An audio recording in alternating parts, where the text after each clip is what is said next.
How do we help people move from curious seekers to committed members on the mission of Jesus? We need a culture that normalizes people moving from attending to being deployed in ministry. Does that sound important to you? It does to me, and that's the topic of today's show. Welcome to Run with Horses. My name is Norman, and my goal is to help you thrive as a follower of Jesus. The spiritual life is simple in many ways, but it's potentially the most difficult part of your life. God invites you to grow, to live intentionally, and to join Him on His mission. And it's very cool that we get to do that together. Today, I'm very happy to have, once again, Susan joining me. So thank you for joining. Hello. Thank you for everyone else joining. If you're new, you can check out our past shows at runwithhorses.net. As always, I appreciate your feedback, questions, and any reviews. It does help other people to find us. And now, on with the show. Welcome to the Corner for Caregivers. I'm Susan. I recently attended a funeral for an uncle. He was 90, had lived a good long life, and he had loved the Lord. So there's rejoicing, since we believe he's with his Savior, experiencing real life, face-to-face with Jesus. How wonderful to envision our loved ones in this place. But then I look at the widow left behind, and I wonder what goes through her mind. My aunt had cared for her husband for a number of years. It had gotten very difficult the last couple of years due to Alzheimer's disease. My aunt had to watch him carefully so he wouldn't escape the house or eat or drink something that wasn't food. It was a very trying time for her. As a caregiver, I wonder about the kinds of thoughts she must have had. Now that he's gone, is she relieved? There's no more struggle to fight with her husband in order to keep him safe. Her husband's care was a heavy burden. Eventually, he was placed in a nursing home, but even then, my aunt's job wasn't over. She continued to be her husband's advocate, making sure his needs were met. Is my aunt sad? Surely, she didn't want him to die, but at the same time, I wonder if there wasn't a slight hope for him to be put out of his misery, and for hers to cease. There's grief whenever there's death, but is it ever wrong to long for it? These thoughts of death, slowly dying, dementia, and grief versus joy all jumble together in my mind. When does it change from you wanting to keep your loved one alive as long as possible to releasing your loved one into eternity with peace and surrendered hands? I feel like it sounds selfish to even bring up the question. There's a part of me that wants my mom to thrive, yet the other part of me would like to get back to my real life and be done with caregiving. Is that shocking to hear? If I go back and scrutinize my statement, though, I think I can come up with an answer for myself. It's the part about getting back to real life. I think the key for me right now is to view this chapter of life as my real life for however long it lasts. I can't let myself think that caring for someone is postponing what God really wants me to do. Is there some of that in my thinking? Have I veered off the path God had me on in order to provide care? I don't believe so. I'm convinced God led me here. So what makes me long for this chapter to be over sometimes? I think these questions are digging into my heart and finding some wrong thinking and some selfish ambition. And what it comes back to is my struggle to prove my worth in what I do. I still feel, unfortunately, that some ministries are more valuable than taking care of my family member. When I don't think about this, these ideas come through in my feelings and my attitudes at times. This faulty reasoning lurks in the back of my mind. What I learn from this is that I need to think about it more. If caring for Mom is God's plan for me, then I can stay here in this place for as long as He so desires. I can be satisfied and content in this season. I can confidently enjoy where He's planted me. That's freeing, really. I don't have to fight this time or resent it. However, there is a point where I may need to weed out some responsibilities and things in life. If I tried to continue doing all that I did before I became a caregiver, it would be way too much. I'd be so overwhelmed. But if God opens this door to caregiving, He is most certainly closing some other doors, at least for now. I'm not Superwoman, and God doesn't expect me to be. A verse that has encouraged me time and time again when I feel like life is too much is found in Matthew 11:28-30. Come to me, all you who labor and are heavy laden, and I will give you rest. Take my yoke upon you and learn from me, and you will find rest for your souls. For my yoke is easy and my burden is light. Let's go in the joy of the Lord today.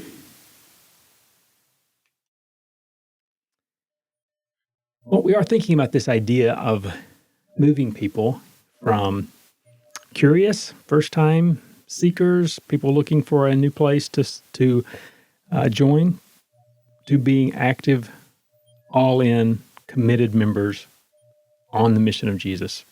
Do you think that's a big problem? Yeah, I could see that. I mean, we're talking about church attendance and church involvement, or just involvement in the Christian life and in what Jesus has called us to do. So I guess I have a question. I don't know if you know the answer. I didn't think about this ahead of time. Could have done some research, but when your average person visits a church for the first time, what do you think they're looking for? Average? I mean, it could be you'd guess it would be a Christian who's used to going to church and have either moved or they're unhappy with their current church situation, so they're looking for something better.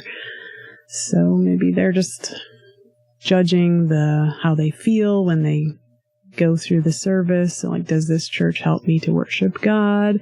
Does the preacher sound interesting? Does he teach in a way that it meets a need that I feel like I have? I would guess maybe or does this church have a program for my children? Yeah, I think that's a big one for a lot of people. And I guess there's not an average person, right? So I know some people visit because they recognize a need in their life. They haven't been in church and they're coming and they're looking for something and they're not really sure what it is. So you have visitors like that. You also have people who were just invited for somebody that they know, and realistically, you're probably just looking for friends. And then you do have the people that are Christians looking for a new church. So I guess a similar question, but might help to think about too, is why do people leave a church? Well, we just touched on a few of those things, but yeah, either maybe their kids don't like going to church, so parents are trying to find something where the kids are more entertained or interested in attending. Or there's a church problem. They can't stand somebody in the church and just want to get out. Maybe they don't like the direction the church is going. There's just a zillion reasons why. It's true.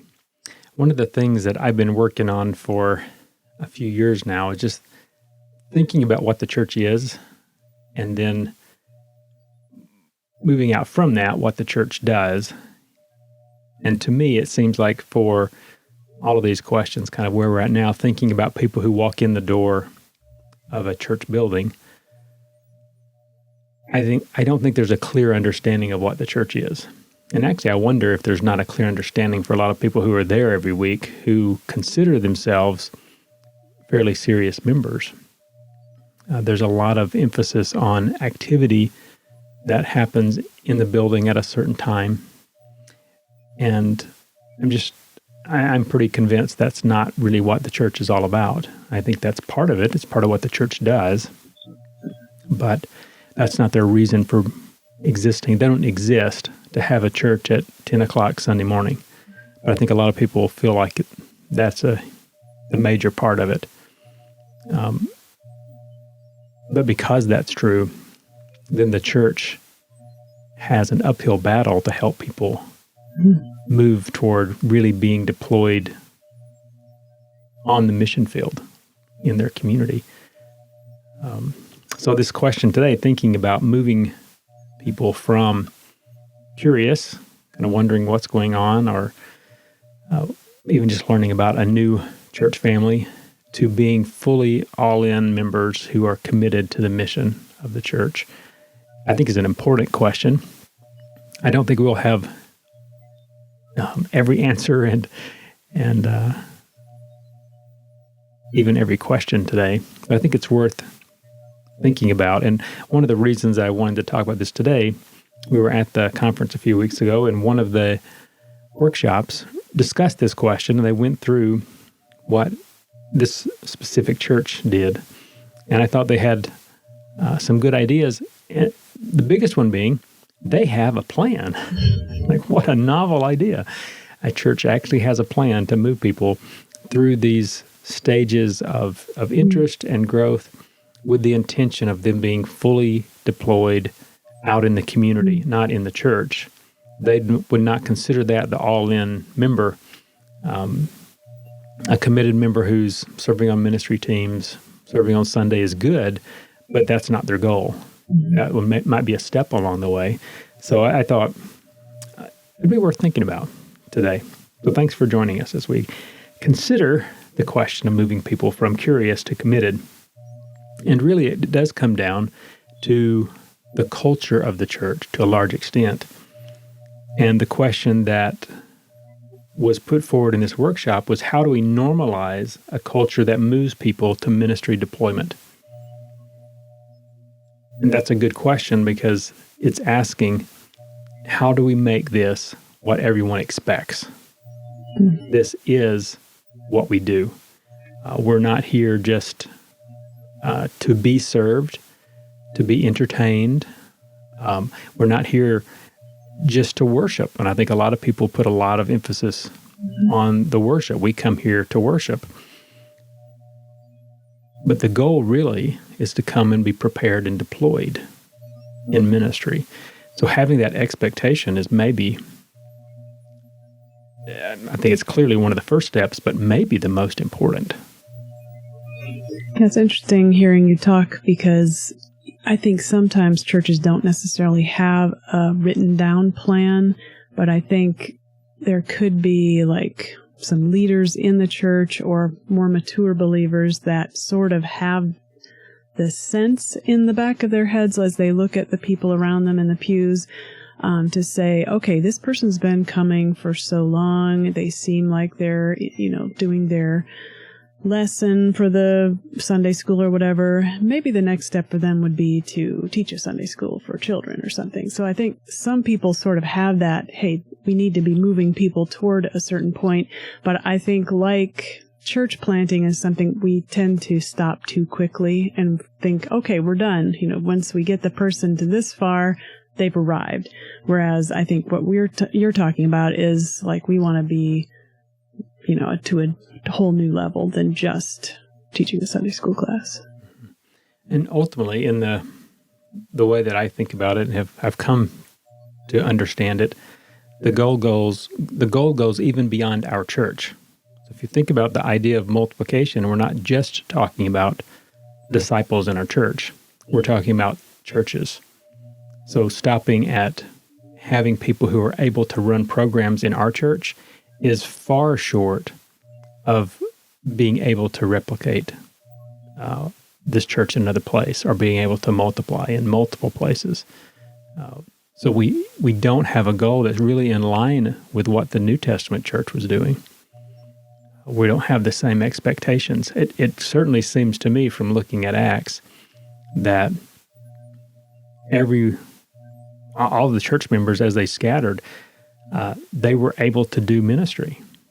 They were able to share the gospel, to help people grow, to gather them into groups, and those became churches. Now, every one of those members didn't become pastors, but it certainly seems like a high percentage of them were able to do the groundwork to get a church going. And so one of the questions that I keep coming back to in our life while we're back in the States now is, why is that not the expectation now? How do we get back to that? And I think that's this idea of really deploying every person in ministry. How do we prepare them so they do feel comfortable, not just sharing the gospel with someone who's curious, but gathering a small group and helping them understand the basics of what it means to follow Jesus and what a church is and what the purpose is. And it would seem like a high percentage of people in our church should be able to do that if they're mature. Yeah, it just seems like, when you're under persecution, you just cut out a lot of the unnecessary stuff. It's like our churches today are sort of like cruise ships where it's just hard to move. You got so many layers of activity and stuff going on and people doing all this stuff. When you're in persecution mode, you just want a rowboat and get out of there quick, or a canoe. But, it's like when you have that sense of urgency and you have the mission, or this is the bare bones, as we've got to have this if we're going to keep going forward, then all that other extraneous stuff just has to go. Yeah, I think busyness does hinder us. And it's busyness without a clear goal often, or with maybe not the right goal. It seems like the goal is for us to be a big church and to grow. And maybe when we get to be large enough and healthy enough and have enough, Mm-hmm. then we'll think about maybe planting a church. Mm-hmm.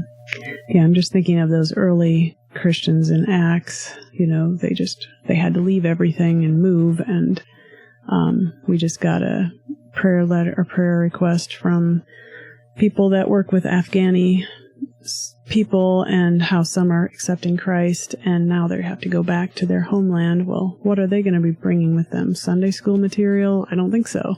They're just going to be going with the Bible and the gospel, and all right, let's go and fellowship and, make God's name known where you go. Yeah, and ideally, if they've been believers for very long, they're prepared to do that. Mm-hmm. And the question that I have for us in the States is, are we preparing our members to do that? I think we talk about equipping, but people aren't equipped. So there's a disconnect. They have the head knowledge maybe, but not the practical, I've done this before, now I'm comfortable doing this. Yeah, there's it seems like the majority of pastors that I talk to say we're equipping people for ministry, but the majority of members that I talk to say, I'm not equipped. Mm-hmm. I can't do it. I don't know how. So there's a huge disconnect there. If the people in leadership are saying, we're doing this, but the people they're doing this with are saying, like, we're not ready. So how much of that is actual not being equipped? How much of it is not being motivated and understanding what the goal is? How much of it is other issues, but it's still a problem no matter how it gets there. We need people who are both equipped and motivated and willing to be involved and engaged outside of the church walls. Right. I think that equipping thing is so much more than just teaching information. I know we've shared the illustration of driver's ed. We've had kids that had to learn how to drive. And, you can learn all the things about the driving manual, all the rules and regulations, where the clutch is or the brake or whatever, but it's all just head knowledge until you actually get in the car and start it moving, and it's a whole different ball game. And I think maybe that's what we're talking about. Like maybe pastors think, okay, I've given out this information. These are great resources. We've been through it together. They're equipped, but they haven't actually done it yet. So then they don't feel equipped until they've done it at least once. And I think maybe that's the part that's lacking. That's definitely what I believe. They've given people the driver's manual, but they haven't actually taken them out driving. Right. They've not had someone to give them those practical pointers sitting beside them in the seat and say, you have to, yes, the technical side is you push the gas pedal down, but the reality is slowly. Yeah. Or, you push the brake pedal down, again, slowly. When do you start doing that? How far? And right. It's like, you may have read in a book how many feet before the stop sign you should start slowing down. You don't really have an image of that until you're in the car and go, okay, about now. Right. You start getting that in your mind. You get different questions when you're actually doing it. Go, oh, I don't know what to do now. Or what about this? Yeah. And even things that you read in the book that are there don't make sense until you experience it. And then you go back and read it and go, oh, now I know what that's talking about. This is one reason I think we need to be engaged in the mission, because we understand the Bible so much better when we're engaged. So part of our goal, if you're in ministry and you're actually trying to lead a group, to be a shepherd, to be equipping people, you want them to understand what God's Word says. And one of the best ways to make sure that they understand it is to get them motivated and practicing it, because their questions are going to be very different if they're just seeking head knowledge and they want to theoretically understand it versus, I'm living this right now, and I have questions. Mm-hmm. So the ability to process it is different when you're actively engaged. I think that's what we're looking for. If I really want people to understand it, I want them to live it. That's the best way for them to understand it. And I think this goes back to your workshop that, maybe the pastors are saying, okay, I gave the instructions, they know the manual, but maybe nobody's really willing to go to that next level of actually going along with somebody and practicing it. So that maybe that's that next level, because the person in the pew has to be willing to practice it, to be willing to get out there and use what they've just learned. And that's part of going back to this idea of the culture. Just defining culture real quick. It was defined in this workshop as understood but often unspoken norms of a group. So these are things that are normal and they're just kind of understood. One of the reasons this is a problem, why that motivation to do it, unwillingness, is an issue, is because there's not that real expectation. It's they might have heard it, but practically it's not expected. You can go to a lot of churches, maybe most, your whole life, and not really do a lot. And people are pretty happy with you if you show up consistently. And if you help in some very little ways around the building, then you're considered, you're solid, you're consistently present. And it may not be spoken, but the unspoken norm is you're in a good place if you're consistently here. And that's a long way from what Jesus called people to do. Mm-hmm. I think that norm is what we're trying to build when we say we want people who are moving from curious or present to being deployed in ministry. And Jesus's expectation was that people would act. That's where you have, like the rich young ruler came to him. Well, he's a moral person. He's a good person. It would have been easy for Jesus or a church leader to take somebody like that and said, yeah, just come on. You're doing really good. You're present. Your behavior is in good shape. You're not having any big bad sins. But Jesus' expectation is that he goes and makes changes in his life that clearly put the mission first. Right. And I think we struggle with that. And we struggle to communicate that. So part of the issue with culture, every church has a culture. And I think most pastors have a vision maybe of what they would like to see. But how do we communicate that? How often do we communicate it? I know one of the things I've heard a lot in leadership circles, and you read a lot in leadership books, is that if the leader wants to see something change or something really go forward, about the time he's sick to death of saying it, people are starting to get it. But some of the things we're talking about, they're not actually said that often. And they are said, and the pastor feels like, yeah, I say that every Sunday. Does everybody hear that? Does everybody understand it? Are there practical pictures of what that looks like? Do you have illustrations? Are you celebrating the people that do it and have them tell their stories? How are we making sure that this vision is communicated? And sometimes the pastor feels like, well, I've said it 5 or 6 times. I've communicated it, but really he hasn't yet. So the vision may be there in some of the leadership's mind, but it's not in the culture yet. So it's not normal. People still feel like the expectation is for me to show up and maybe invite a friend to church. It's a very low level of engagement in the ministry, and they're not really fully deployed. So let's look real quick. He gave 4 different broad categories of people. There's probably more than this, or you could divide it in different ways, but for our purposes, it works. So you'd have that person who walks in the door the first time.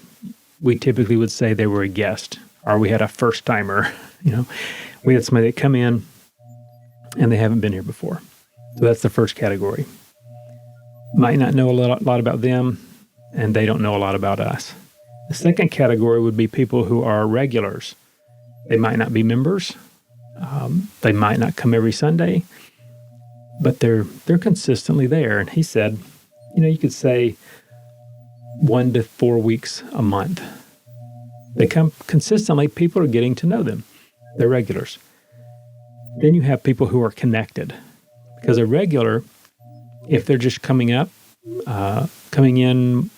or 3 times a month, clearly they're not really involved in any ongoing ministry. They may help out with something, but they're not really committed. They're not really connected.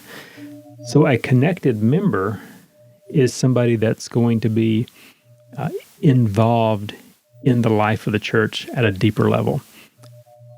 People who do things like, if you have a church that shares the cleaning, they help with the cleaning, they help run the sound.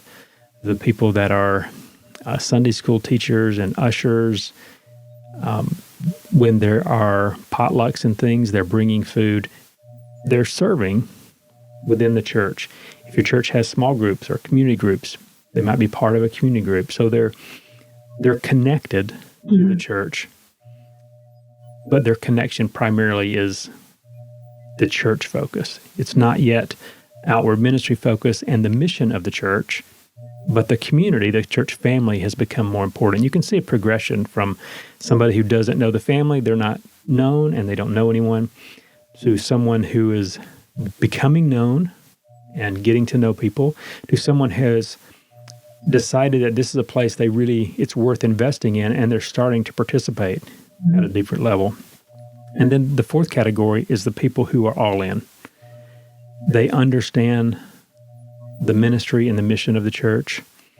They believe in the mission, and they are fully engaged in being equipped, in being trained, and in carrying out the mission of the church outside the four walls.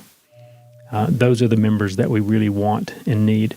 And when we think about this idea of the culture, what we're trying to do is answer that question is, when someone walks in the door, how long is it, and how do they understand what the mission of the church is? When do they understand that there's a process for helping them engage in the mission, for training them, for equipping them? Do they understand what that looks like? How do we communicate that? How often is it communicated? How does all the church understand what that is? So this is the culture. And if the culture is not there where we understand the mission, it's being communicated, we're probably not going to see people walking through those stages toward full deployment. So we're going to take a quick break and then come back and continue to look at how do we develop a church culture that really moves people toward full ministry deployment.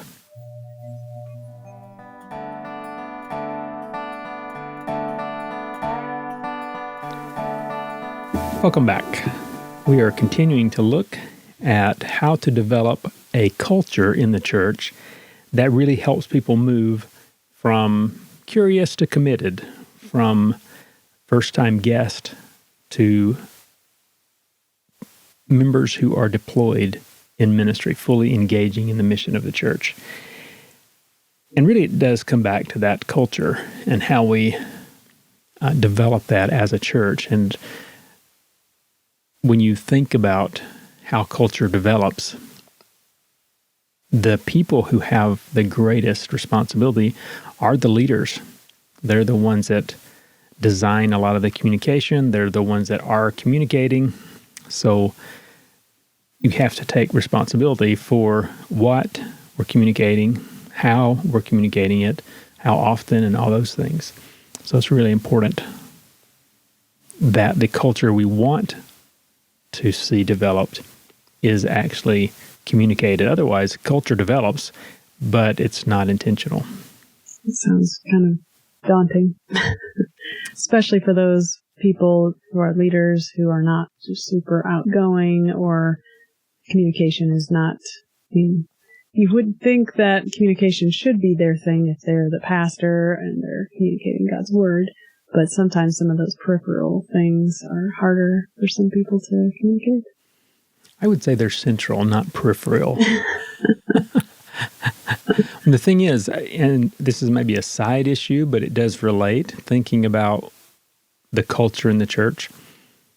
Most pastors are trained in Bible college and seminary in a classroom setting, and they are most comfortable in a classroom setting. So they have learned and emulated teachers, and they are great teachers, and they love to teach. They haven't had the opportunity to be able to work with someone who is really the visionary, who is the communicator of culture. That is not really even something that's talked about, from my experience at least, in Bible college and seminary. It might be touched on in a book that you read, but if you think about how important it is, it's certainly not addressed at the level of importance that you see. So it's not a surprise that they're not quite sure how do you build a culture? How do you develop that in the church? What fosters it? It's interesting as you saying that. I can recall people that I knew that were in seminary, because I worked at the Bible college for 6 years. But the ones who had outside jobs seemed to get that a little easier. So maybe somebody who just graduates, a 24-year-old from seminary, they should be mandatory, go get a job in the real world for a couple years and see how other companies do it, because, each company has their own way of, communicating with the whole group, either good or bad, and you could learn from either one of those. But I've known some people that were just very personable, and maybe again, their personality would lead them to this kind of job or another, but they seem to be more shepherding and more able to give off that cultural cue that, is more relation driven than just teaching a bunch of information. Well, we have a friend that's an engineer and works in a big company, and now he's a manager. And as I've talked to him about some of this stuff, in the context of a small group and developing a culture and how the small group community can develop, a lot of what we talk about, he says, yeah, our company does that. Or I need to apply that in our company better. Because he's a manager, and it's easy for him to sit in his office. Mm-hmm. And like a pastor, it's probably more comfortable to sit in your office and you can study, and if you can send out the information and occasionally talk to people. He said, but the best managers spend a lot of time out on the floor. I think some of the best shepherding pastors spend a lot of time out with the people too. Mm-hmm. So a lot of these things, how does that culture develop? Well, in their case, in their company, people are basically discipled toward that. So the managers have people that work with them. They go to different trainings where they're encouraged. Here's the vision. Here's how you communicate that. So even the language that's used is universal. They go to different factories and they use the same words. They use the same language. They mean the same thing. Mm-hmm. All of that is developing a company culture. So he gets it. Mm-hmm. So we talk about the culture in the church. He understands how it's developed, how it's not developed. You just kind of let random things happen, and you still have a church culture, but it's not an intentional culture. Mm-hmm. I think that's really the key. In our discussion today, we're thinking about the need to encourage people to move toward really full engagement in the mission of Jesus. That's intentional. Mm-hmm. There is a clear, specific goal, and that's why companies do it. They have a product that they want to get out. They want to communicate to the public in a certain way so that they have a certain reputation. It's very intentional. They don't just randomly do things. Mm-hmm. Everything is thought about and it's communicated consistently and clearly throughout the company. Yeah, that's really big because, how often do you go to any church and you just feel like, what's the point, or you don't really know what the point is, just to come here and worship God and that's it. It's like, is that all there is? Is there more to this experience as a Christian? Or, it's not clear a lot of times, I think. Mm-hmm. If you go back to that engineer's setting and context, and you think about how the top level administration, the president, the CEOs, the different leadership who are in charge of developing that vision and communicating it. And then they have graphic designers and they have all these people who are communicating that both to the public and within the company. It goes down eventually, even to the people who work on the factory floor. They understand why they're there and what they do and how it connects with the bigger vision of the company. Mm-hmm. To your point, you walk in sometimes into a church and it's not really clear. So it's clear that God has a lot to do with this and this is about Him. But it's not really clear what the people are doing or why it's important. Can you imagine the difference if you were able in your church to make sure that every Sunday school teacher really understood what the mission of the church is and how their class prepares people for the next step? I mean, that would be huge. Mm-hmm. And then take that further and say, do the people who run the sound system, do they understand what the mission is and how their role fits in? Mm-hmm. I think that's part of that, building the culture. Everyone understands we're here for something bigger than us. There is a mission. It's not just to show up and sing some songs and hear a sermon. We're here for a purpose. Mm-hmm. And everything that we do is part of that. That also helps when we come to planning, thinking about the future, making decisions as a church. I think often it's hard to make decisions because why is one better than the other? If we don't really have that clear understanding of what our purpose is, mm-hmm. then we struggle. But if it's really clear, then we say, is this going to help us achieve our purpose or not? Is this why we're here? Mm-hmm. If not, we don't need a lot of extra baggage. We're here to achieve something intentional. And I think that's just a big part of developing that culture that the church needs to be developing. All right, let's go back and think about these 4 kinds of people in the church, starting with the guest. The leader of this workshop was a pastor in Pennsylvania. His name's Tim Walker. And he is pastor of Restored Church in Wilkes-Barre, Pennsylvania. And he had a couple of things to say about the guest that I thought were really, really good. First is for guests, we need things to be very easy and obvious. So when someone walks in for the first time or gets together with any kind of church gathering, it needs to be clear what the expectations are for them, where they're to go, how they are to do things, what other people are doing. So one of the keys that I thought was really good and probably not done super well usually is to plan as if guests are there all the time. Do everything as if guests are there, so that becomes the normal. We were talking about just before we started recording, the normal in a lot of churches that we go to is there's an announcement and they say, hey, if you want more information, talk to Bob. Okay, that is not planning as if guests are always in the room and might need this information. Who's Bob? There are a lot of things like that.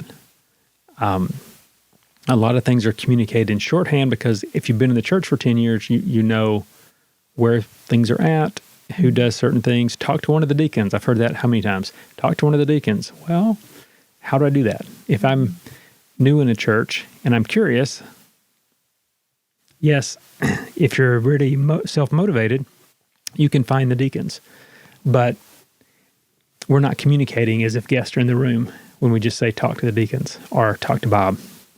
We're forcing the guest to hunt down and find a way to know who the deacons are, who Bob is, where some random room in the church is, or depends on what we're talking about, but to plan as if guests are always in the room. I think that's great advice. Make it easy and comfortable for them. First impressions go a long way, but they're also, it's not just about giving a good first impression. Why is a guest there? They're looking for something. And part of what should be communicated when the church gets together is what we're about. So is it communicated that we have a purpose, we have a mission, and we also have a plan? We are intentionally doing things. So if you're new here, you may be starting with little information or knowledge, but we intend to help you. That should be communicated. There's a plan to walk you through, and we really expect that everybody will be engaged in the mission, that they will want to be engaged. That's part of our expectation. I think that should be communicated. We believe that if you really understand what Jesus is doing, you're going to want to be part of it because we want to. So if you're going to be part of this church, we think you're going to want to be. So it's not forced. But that expectation is there that if you really understand the mission, you really understand the value, you're going to want to be part of this, and we're going to help you. That should be communicated, and guests should get it. So how do you think you would be doing that? Like, give them a little flyer that says, this is what our church is doing? Do you say, hey, come over for lunch, let me tell you everything that the direction of our church? Or I've heard multiple ways, and I think all of them are good because they're all intentional. So it's not that there's a bad way, but it's that there is a way. So some churches, it's in the bulletin every single time. This is why we exist. Here's your first step. Every single time. Because once you're at the first step, then you're guided. Okay. So what's communicated every single Sunday is, this is what we're about. If you want to know more, here's your first step.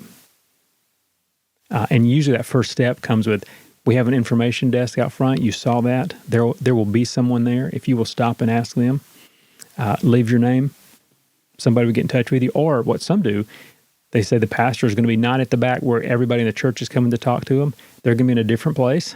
Say, hey, if you're new, you want to know more about our vision mission, the pastor is going to be here for about 10 minutes. Come up and ask. Come up and talk to him. Come up and share. Or there are things like a lot of churches will put it on the wall in the foyer or somewhere like that. Here's what we're about. Here's our mission. Here's our vision. And then they'll have cards. Hey, if you want more information, here's something you can take home with you. And here's contact information.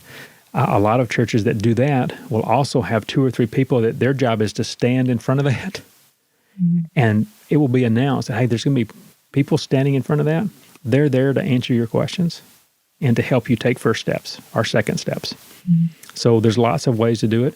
The other one, a lot of churches that are really intentional say it has to be communicated every Sunday as part of the service. This is what we're about. This is why we're here.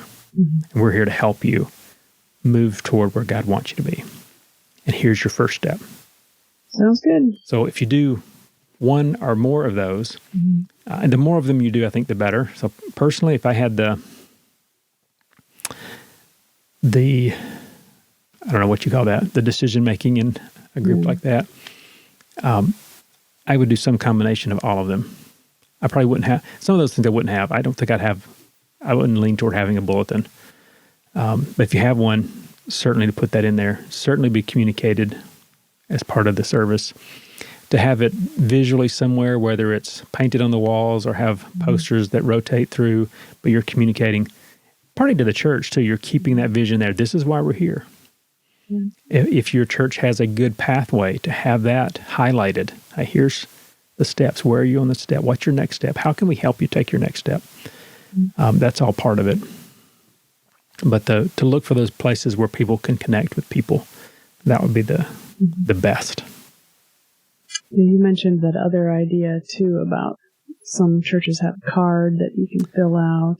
Yeah, one of the things that Restored Church does, a lot of churches have visitor cards, and it seems like it's really easy to use visitor cards poorly or not at all. I think a lot of churches have visitor cards.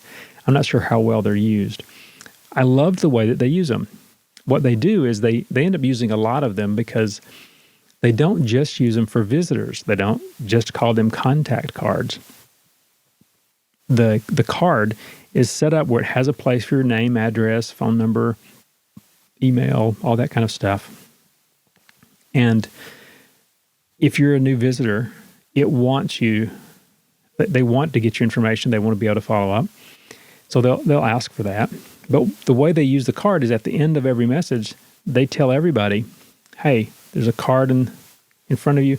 Take out one of those cards for everybody. If you're a visitor, here's what we would like. We would love just to say thank you for coming and see if you have any more questions. If you'll give us your information, somebody will contact you in the next few days.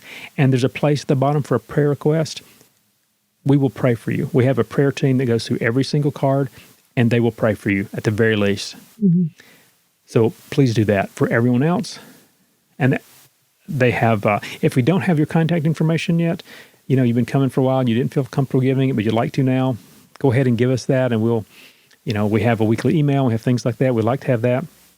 But there's a place at the bottom, and I want you to think about the message today and write down one takeaway that we can be praying for you about as you leave the service today, how we can pray for you as you apply this message this week.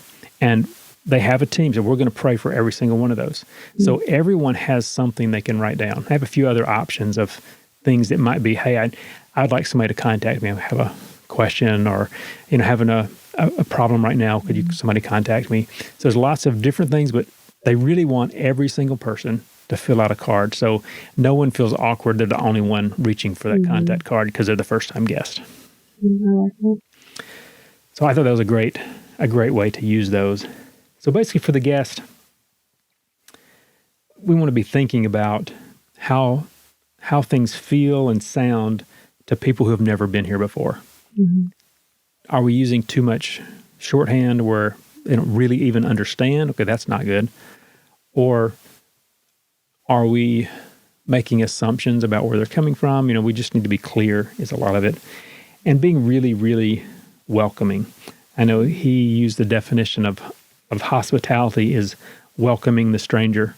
So what does it look like for us to genuinely welcome the stranger so nobody can walk away and say anything less than, boy, they really cared about us?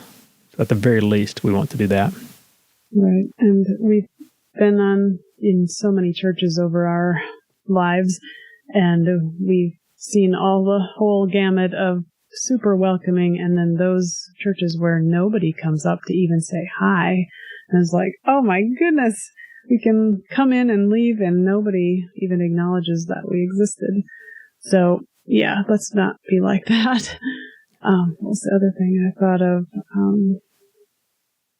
I always appreciated too when you walk in for the first time to a brand new, to you, church building, and somebody says, oh, hey, this is where we go. Our Sunday school classes are over here. The bathrooms are over there. That is just super helpful. And especially if they say, oh, you're this age, here, let me take you to your Sunday school room or whatever. Yeah, the church that we actually met in, one of the reasons I kept going to that one, because they had a man that just kind of hung around outside the church in the parking lot, because it was kind of an awkward parking lot building. Like the front of the church faced a side road, and the parking lot was kind of come into the side of the church. So all of the members and people who are familiar would go in the side door. If you go in the side door and you don't know where you're going, you're going to have a hard time finding anything. Nice. But then it's awkward. You walk all the way around the building to get to the front door. But that's the safest if you're a visitor. But even that wasn't really clear. Do I need to go this way? Do I need to go? So he just kind of hung out, and I met him in the parking lot, and he said, oh, have I met you before? It's like, no, it's my first time. And he literally walked me from the parking lot all the way into the auditorium and introduced me to other people my age. Mm-hmm. And once we got started talking, then he went back to the parking lot. And I kind of find out that's the kind of person he was, and he did things like that mm-hmm. all the time. What we need is to make that intentional and done by the church. Right, and didn't somebody invite you over for lunch that same day too? Yeah, those people that he introduced me to invited me out for a meal afterward. So, yeah, it was just really well done, and it was kind of the culture. I mean, they did that naturally. If a church doesn't have that, our question is, how do you develop it? But part of it is communicate that this is what we value. We want people to have this kind of experience. How do we make that happen? I really think that introducing the new person to other people that you know is really, really helpful too, because then the next time they come to church, if you're gone, they already know 2 or 3 other people, at least by name or site. Mm-hmm. So, and it makes those other people easier to approach that person because they've already been introduced once. So even if you go around and introduce them to the shy people in the church, then they will have more. It'll just be easier. Mm-hmm. Yeah, that's good. Yeah, definitely. The next group, and we're going to run out of time probably, but the next group is the regulars. Regulars are people who, for whatever reason, they've decided this is a community they kind of feel comfortable being part of, at least showing up.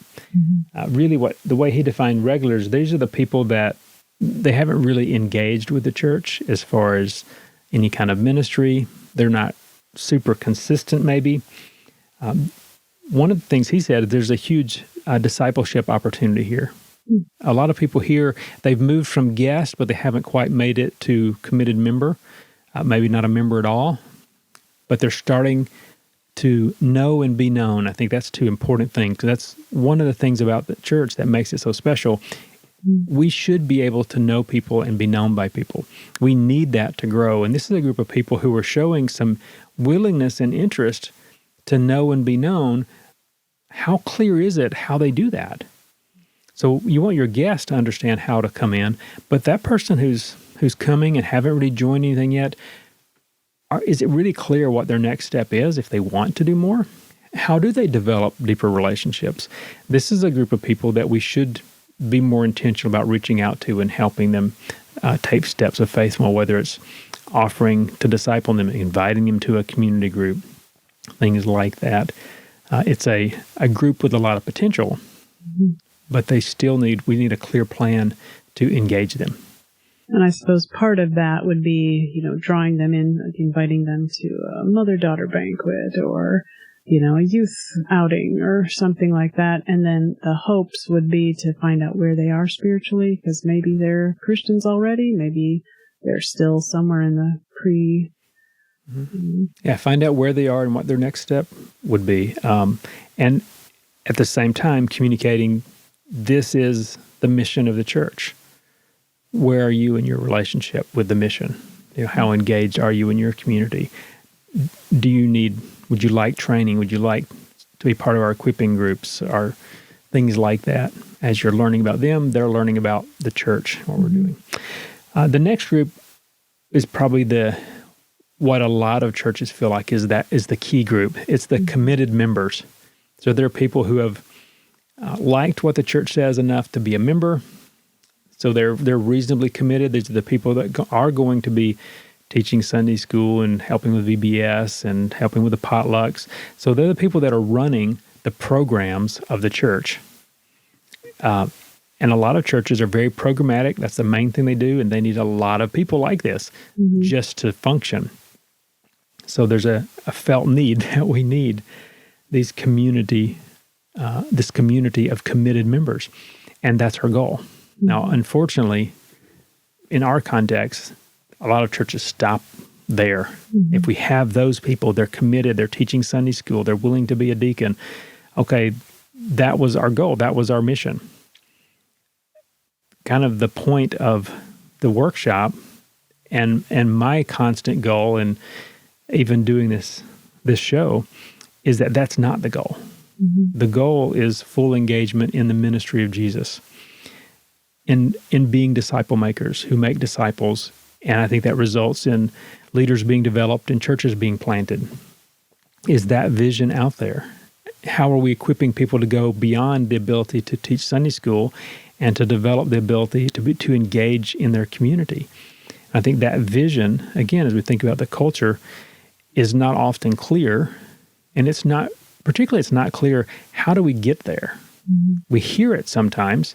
We want people in our community to hear the gospel and become followers of Jesus and join our church. Well, how does that happen? Who do we expect to do that? Well, it's not often clear. So this is where that culture really comes into play. We need a clear plan and be very, very intentional about developing people. Well, there's always more to learn, but we're going to have to end it here today. Thank you for joining today. If you enjoyed the show, you can listen to all the past shows wherever you listen to podcasts. You can write us at norman@runwithhorses.net or leave a comment on our Run with Horses podcast Facebook page. Do your part to help your church develop a culture of disciple making and reaching out. And whatever you do, don't stop. Keep running. Do you know a caregiver who could use a little encouragement? My new book, Hope in the Hard Days, would make a great gift. In this little book, I take the Bible verses God used to encourage and direct me as a caregiver, and I share these with others. Topics include being able to see the big picture, considering sacrifice, finding endurance, and trusting God's leading in your life. As a caregiver, how do we find our new normal? Where do we find rest? I believe caregivers have a unique opportunity to grow spiritually during this season of life, but it does take some effort, some thought, and perhaps a gentle nudge from a friend. To locate this new book, you can find a link to my author page in today's show notes. You can also find Hope in the Hard Days on Amazon.com. But typing in the book title and my author name, Susan Jane Smith. There are 2 bonus sections at the end of the book, which you may find interesting, a verse of the week, and also God's rescue plan for me. Hope in the Hard Days. Ugh.